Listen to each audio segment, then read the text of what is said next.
Objeção: sabemos que a Igreja Adventista do Sétimo Dia precisa ser reformada, mas isso deve ser feito dentro da Igreja, não fora. Não se justifica a separação da Igreja. Resposta: concordamos sinceramente que toda reforma verdadeira deve começar dentro da Igreja apostatada. Esta foi a experiência dos servos de Deus em toda a reforma, na história da Igreja cristã. Mas, pôde a obra de reforma continuar até o fim dentro da Igreja apostatada? Esta é uma pergunta crucial. Consideremos a história passada e vejamos se podemos aprender as lições que o Senhor nos deseja ensinar. Separação na Igreja Judaica. O Sinédrio rejeitara a mensagem de Cristo e intentava matá-lo. Portanto, Jesus partiu de Jerusalém, afastou-se dos sacerdotes do templo, dos guias religiosos do povo que foi instruído na lei, voltou-se para outra classe para proclamar sua mensagem e remir os que haviam de levar o Evangelho a todas as nações. Como a luz e a vida dos homens foi rejeitada pelas autoridades eclesiásticas nos dias de Cristo, assim tem sido rejeitada em todas as subsequentes gerações. A miúde se tem repetido a história da retirada de Cristo da Judéia. Quando os reformadores pregavam a palavra de Deus, não tinham ideia alguma de se separar da igreja estabelecida. Os guias religiosos, porém, não toleravam a luz, e os que a conduziam eram forçados a buscar outra classe, a qual estava ansiosa da verdade. Em nossos dias, poucos dos professos seguidores da reforma são atuados pelo espírito da mesma. Poucos estão à escuta da voz de Deus e prontos a aceitar a verdade, seja qual for a maneira por que se apresentam. Muitas vezes os que seguem os passos dos reformadores são forçados a retirar-se da igreja que amam, a fim de declarar o positivo ensino da palavra de Deus. E muitas vezes os que estão à procura da luz são, pelos mesmos ensinos, obrigados a deixar a igreja de seus pais, a fim de prestar obediência, o desejado de todas as nações. Página 232. Não há outras declarações escritas a este respeito. Mas esta única devia ser mais do que suficiente para provar que os reformadores, em todas as eras, foram forçados a separar-se da igreja-mãe apostatada. Separação na igreja cristã. A maioria dos cristãos finalmente consentiu em baixar a norma, formando-se uma união entre o cristianismo e o paganismo. Alguns houve, entretanto, que não foram transviados por esses enganos. O grande conflito. Página 43. Depois de longo e tenaz conflito, os poucos fiéis de Sadramsey a dissolver toda a união com a igreja apóstata. Caso ela ainda recusasse libertar-se da falsidade e idolatria, viram que a separação era uma necessidade absoluta se desejavam obedecer à palavra de Deus. Não ousavam tolerar erros fatais à sua própria alma e dar exemplo que pusesse em perigo a fé de seus filhos e netos. Para assegurar a paz e a unidade, estavam prontos a fazer qualquer concessão coerente com a fidelidade para com Deus. Mas acharam que mesmo a paz seria comprada demasiado caro, com sacrifício dos princípios. Se a unidade só se pudesse conseguir comprometendo a verdade e a justiça, seria preferível que prevalecessem as diferenças e as consequentes lutas. O grande conflito. Página 45.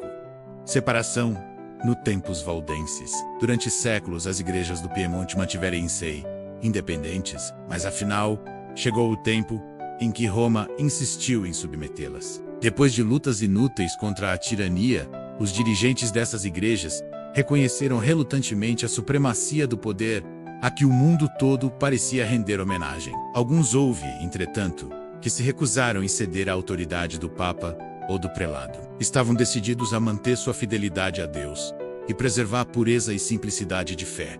Houve separação. Os que se apegaram à antiga fé reiteraram-se. O grande conflito. Página 64.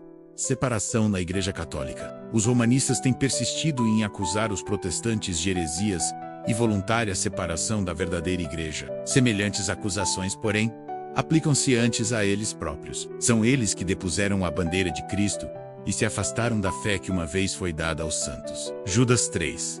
O grande conflito. Página 51. Separação nas igrejas protestantes. Como sua obra de Guilherme Miller tendia a edificar as igrejas, foi por algum tempo olhada com favor. Mas, decidindo-se os pastores e os dirigentes religiosos contra a doutrina da segunda vinda de Cristo, e desejando suprimir toda agitação a respeito, não somente se opuseram a ela do púlpito, mas também negaram a seus membros o privilégio de assistir à pregação sobre o assunto, ou mesmo falar de tal esperança nas reuniões de oração da igreja. Assim, encontraram-se os crentes em grande provação e perplexidade. Amavam suas igrejas e repugnava-lhes o separar-se delas. Mas, como vissem suprimido o testemunho da palavra de Deus, e negado o direito de investigar as profecias, compreenderam que a lealdade para com o Senhor lhes vedava a submissão. Não poderiam considerar os que procuravam excluir o testemunho da palavra de Deus como constituindo a Igreja de Cristo, coluna e base da verdade. Daí o se sentirem justificados em desligar-se dessas congregações. No verão de 1844, aproximadamente 50 mil se retiraram das igrejas. O grande conflito, página 376, os que não ousaram privar os outros da luz que Deus lhes dera, foram excluídos das igrejas. Mas Jesus estava com eles, e estavam alegres ante a luz de seu semblante. Primeiros Escritos, página 237. Separação entre os adventistas do primeiro dia. Muitos de nosso povo não reconhecem quão firmemente foram lançados os alicerces de nossa fé. Meu esposo, o pastor José Bates, o pai Pierce, o pastor Hiram Edson e outros que eram inteligentes, nobres e verdadeiros, achavam-se entre os que, expirando o tempo em 1844, buscavam a verdade como a tesouros escondidos. Reunia-me com eles, e estudávamos e orávamos fervorosamente. Mensagens Escolhidas, Volume 1, página 206. Muitos que professam estar aguardando a iminente volta de Cristo estão se conformando com este mundo e buscando mais o fervoroso aplauso dos que o cercam do que a aprovação de Deus. São frios e formais, como as igrejas nominais das quais estão separados há apenas pouco tempo. Primeiros Escritos, página 107. Separação na Igreja Adventista do Sétimo Dia. Em 1844, teve início o movimento adventista do sétimo dia. Nos primeiros dias de sua existência, eram poucos os que se haviam separado das igrejas nominais. Eita pipoca do 1844. Havia sempre separações das igrejas apóstatas. Surge agora a questão: haverá alguma separação na Igreja Adventista do sétimo dia? Sim, isso é inquestionável. Consideremos primeiro as profecias sobre a separação e depois os fatos históricos. O metal precioso e o comum estão agora de tal modo misturados, que somente o olhar perscrutador do infinito Deus pode com certeza discernir entre um e outro. Mas o ímã moral da santidade e verdade há de atrair e reunir o metal puro, ao mesmo tempo que repelirá a escória e o falso. Testemunhos Seletos. Volume 2, página 13. Logo o povo de Deus será provado por ardentes provas, e a grande proporção dos que agora parecem genuínos e verdadeiros demonstrar-se a metal vil. Testemunhos Seletos, Volume 2, página 31. É uma solene declaração que faço à Igreja de que nenhum entre 20 dos nomes que se acham registrados nos livros da Igreja está preparado para finalizar sua história terrestre e achar-se-ia tão verdadeiramente sem Deus e sem esperança no mundo como o pecador comum. Os que pretendem ser cristãos e querem confessar Cristo devem sair dentre eles e não tocar nada imundo e separar-se. Serviço Cristão, página 41. 3.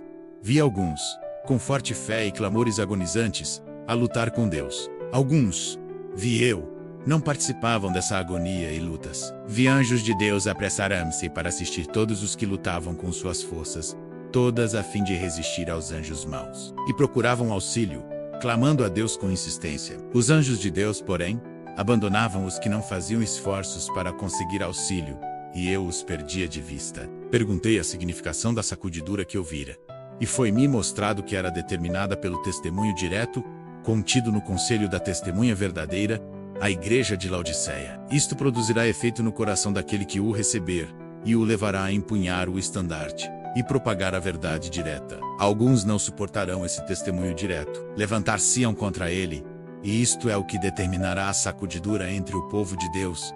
Primeiros Escritos. Páginas Lambai Lush Joyi, Lambai Tisha. Sempre que lemos a respeito de uma sacudidura, entendemos que o resultado é uma separação, de acordo com o seguinte testemunho: Deus despertará seu povo. Se outros meios falharem, introduzir-se-ão entre eles heresias, as quais os hão de peneirar, separando a palha do trigo.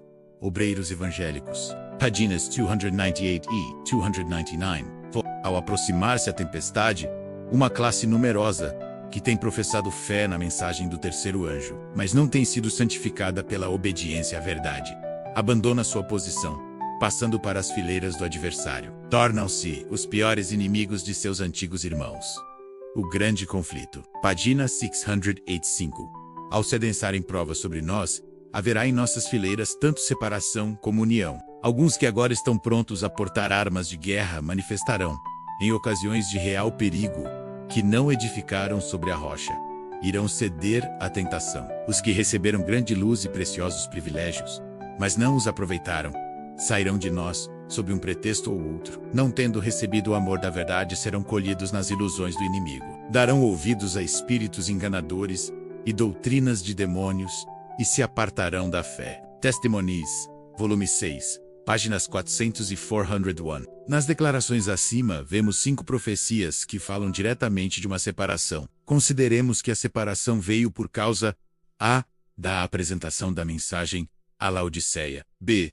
de situações de guerra. Estas profecias que predizem uma separação já se cumpriram. A separação é histórica. Para maiores esclarecimentos, pesquisar nossos conteúdos. Entretanto, citamos alguns deles. Declarações feitas pela Igreja Adventista do Sétimo Dia e outros periódicos. No começo da guerra, dividiu-se nossa igreja em 2 partidos. 98% de nossos membros chegaram, pelo estudo da Bíblia, à convicção de que a consciência manda defender a pátria com armas também no sábado. Esta opinião, apoiada por todos os membros da diretoria, foi imediatamente comunicada ao Ministério da Guerra. 2%, porém, não concordaram com esta decisão, sendo por fim excluídos por motivo de seu comportamento indigno de um cristão. Estes elementos insóbrios se fizeram pregadores, procurando propagar suas ideias loucas, porém com pouco sucesso. Chamam-se falsamente pregadores e adventistas, quando não o são. São enganadores. Quem a tais elementos dispensar o tratamento que merecem, nos fará verdadeiramente um favor. Nossa diretoria empregou até hoje o dinheiro supérfluo no empréstimo de guerra, e isto na firme esperança de que a Alemanha saia vitoriosa desta luta medonha. Por toda parte, nossos membros estão prestando sua ajuda, no cumprimento de seu dever de prover os meios necessários à pátria. Os homens adventistas estão todos praticamente no campo ou no serviço militar, cumprindo fielmente seus deveres, e como reconhecimento da parte da pátria, esperam tratamento justo e equitativo. Dresdner News, Nachrichten, 10 de abril de 1918, jornal alemão. Ao princípio da guerra, havia alguns membros, como também os há noutros lugares, os quais não queriam participar do serviço de guerra, já por sua falta de espírito de união, já por fanatismo. Estes começaram a espalhar seus escrúpulos na congregação, verbalmente e por escrito, visando induzir outros a fazer o mesmo. Foram exortados pela igreja, porém, devido à sua obstinação, tiveram que ser expulsos, pois que se tornaram uma ameaça à paz interna e externa. Stuttgarter News Tageblatt, 26 de setembro de 1918.